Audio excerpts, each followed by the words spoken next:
On the night of September 10, 2011, a luxury beach resort on Kenya's coast became the scene of a brutal attack. British publishing executive David Tebbutts was shot and killed there. His wife, Judith Tebbutts, was forced onto a speedboat and taken across the border into Somalia. Authorities eventually arrested and convicted a suspect in connection with this attack. But years later, troubling questions began to surface. Mounting doubts suggested that the wrong man may have been convicted for this crime and that the real perpetrator may have been hiding in plain sight all along. Welcome to the Crime Gist. My name is Damisa. David and Judith Tebbutts' story began in Zambia in 1979. Both were living and working in Africa when they met. At the time, Judith was married, but she eventually fell in love with David, ended her marriage, and the two began a new life together. They returned to the UK and married in 1985. A year later, they welcomed their son Oliver, known to family and friends as Ollie. By 2011, the couple had been together for more than 3 decades. They had built a peaceful life in Bishop Stortford, a market town in Hertfordshire, England. Although David Tebbutts never earned a university degree, he had managed to carve out a successful career in publishing. After working at Harville Press, he joined Faber and Faber, where he served as finance director from the year 2002. Those who knew David described him as humble, meticulous, and kind. Judith, on the other hand, qualified as a mental health social worker in 1999. She initially worked with a community drug and alcohol service before moving to a medium-secure psychiatric hospital. There, she became the senior social worker in the women's unit. This was a role that involved supporting some of society's most vulnerable patients. Despite building their lives in England, Africa always remained close to the Tebbutts' heart. It was where they had first met and fallen in love, and decades later, they longed to return. In September 2011, they embarked on what they believed would be the holiday of a lifetime.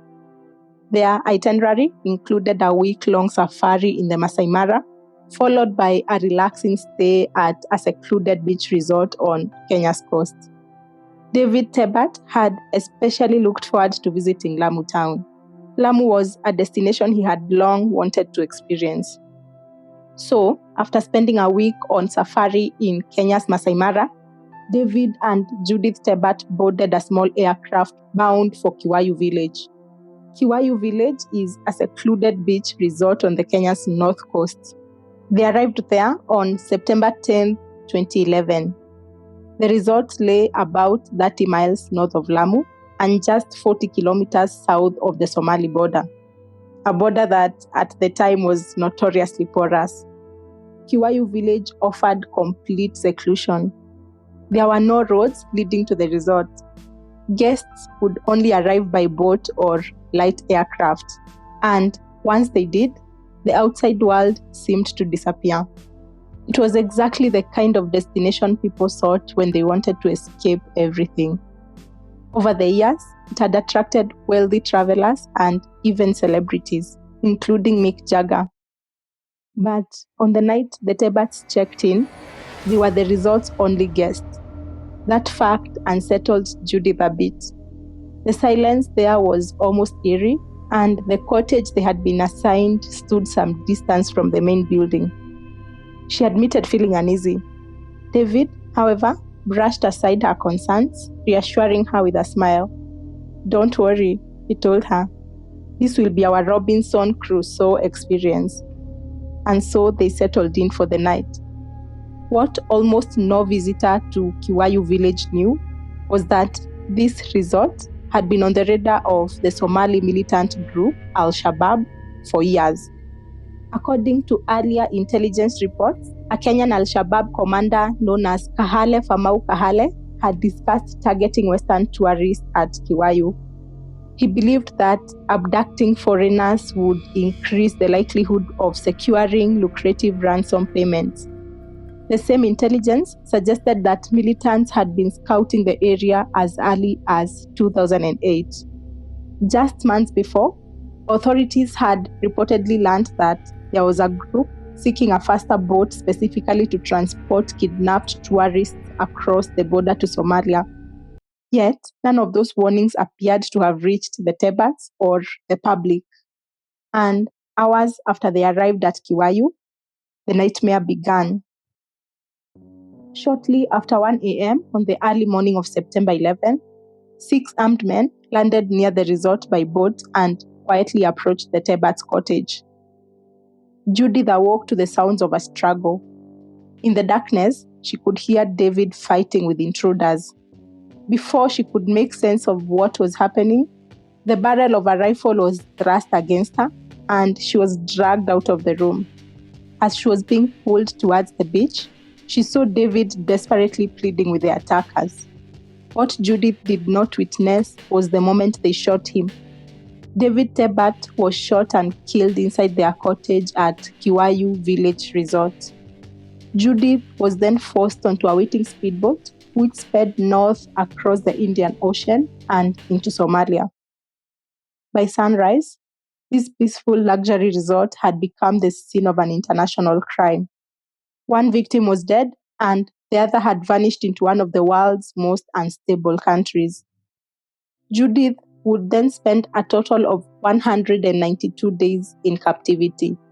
In Somalia, Judith was held in a small room, barely 9 feet across. The space was hot, filthy, and infested with insects.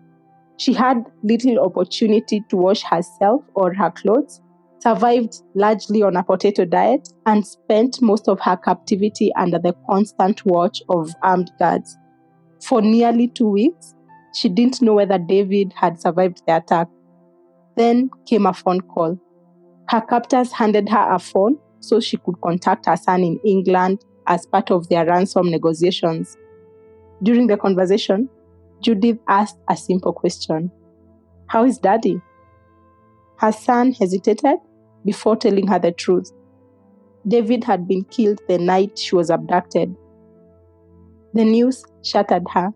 She later described screaming uncontrollably as reality sank in. She thought to herself that even if somehow she survived captivity, she would have to face the rest of her life without the man she had loved for more than 30 years. Yet, somehow, Judith endured. To preserve her sanity, Judith created a daily routine. She practiced yoga, Pilates, and also improvised other exercises inside the cramped room.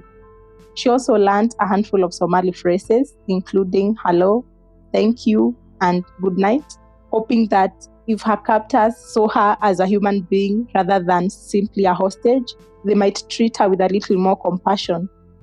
There were also moments of quiet defiance. For example, when her captors insisted that she wear traditional Somali clothing, saying it was more decent, Judith refused. She took the clothes off and threw them to the ground. Eventually, they stopped insisting. In a memoir that Judith would later write, she described her ordeal but also recalled unexpected acts of kindness. One such act was from a woman named Amina who cooked for the group. Amina would occasionally slip her some freshly made samosas. They were small gestures, but these gestures were what made her life more bearable during the nearly 6.5 months of captivity. Judith Tebbutt's abduction had sent shockwaves through Kenya and beyond. Within weeks, the Kenyan government launched a military incursion into Somalia known as Operation Linda Inchi. Officially launched in October 2011, the operation sought to weaken the militant group Al-Shabaab, secure Kenya's northern border, and prevent further cross-border attacks and kidnappings. Security along the Kenya-Somali border was significantly reinforced, and government officials repeatedly assured the public that every effort was being made to secure Judith's safe return. Behind the scenes, however, the task of bringing Judith home fell largely to her family, particularly her son Oliver, who was only in his mid-20s. While the government pursued military operations and diplomatic efforts, Oliver found himself navigating an entirely different battle. Working alongside relatives and private security negotiators, the family sought to secure Judith's release through ransom negotiations. But the exact details remain confidential. In her memoir, Judith deliberately avoids disclosing the amount paid or where the money came from. However, some reports estimate the ransom to have been around $1.1 million US. The payment was allegedly delivered to her captors by airdrop in March 2012. On March 21st, 2012, that is 192 days after she had been kidnapped, Judith Tebbutts was finally released.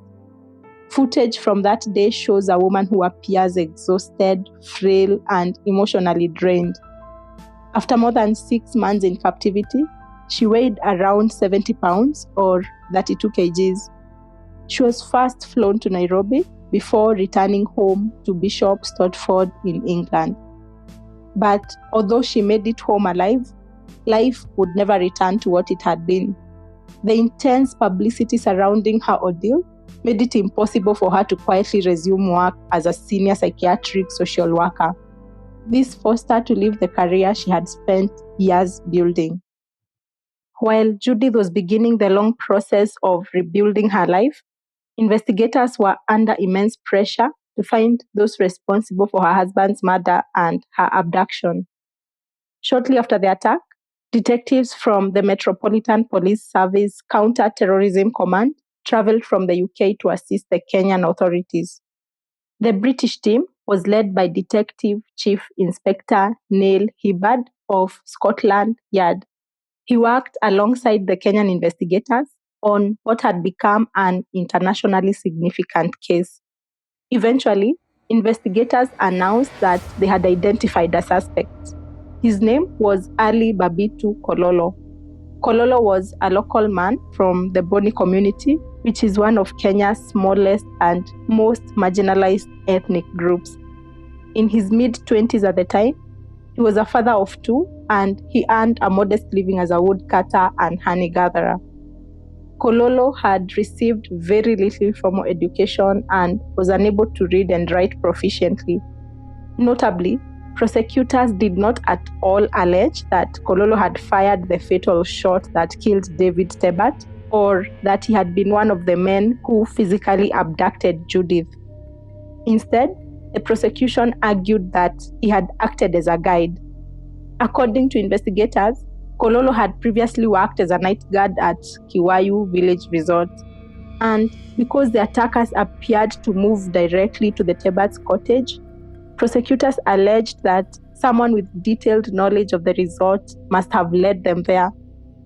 And they claimed that person was Ali Babitu Kololo. Investigators also relied on footwear evidence, alleging that footprints recovered from the beach matched shoes associated with Kololo at the time of his arrest. Kololo denied the allegation, insisting that the shoes presented by investigators were not his. The prosecution's case was further strengthened by an earlier confession in which Kololo allegedly admitted to leading the attackers to the resort. However, he later retracted that confession, claiming that it had been obtained under duress. And throughout the rest of the investigation and the trial, he continued to maintain that he was innocent. Kololo's trial was also marked by significant challenges. For example, he had neither legal representation nor an interpreter. This raised concerns about his ability to fully understand the case against him or even effectively participate in his own defense. Even so, the trial moved forward. Judith Tebbutts herself later testified that Kololo was not among the men who entered the cottage, murdered her husband, or forced her onto the boat that night. But despite her testimony, the court found Kololo guilty. He was convicted of the charge against him and sentenced to death, the harshest punishment available under the Kenyan law at the time. He was transferred to a prison in Mombasa, where he would spend the next 11 years behind bars, all while insisting that he had been wrongfully convicted. As Kololo remained on death row, life outside the prison moved on. Neil Hibbard's career continued to advance. The guy who had helped put Kololo behind bars. He was promoted from chief inspector to superintendent, and in 2015 was awarded the Queen's Police Medal for distinguished service. For years, Ali Kololo remained on death row. Then, in 2017, Kenya's legal landscape changed. Following a landmark ruling by the Supreme Court, the mandatory death sentence was declared unconstitutional. This opened doors for prisoners like Kololo to challenge both their sentences and ultimately their convictions. This time, however, Kololo would not be fighting alone. His appeal was supported by the international human rights organization known as Reprieve. Their legal team immediately began reviewing the evidence that had led to Kololo's conviction. What they uncovered would cast serious doubts on the prosecution's case. First, they argued that the involvement of officers from the Metropolitan Police had been unlawful in the first place.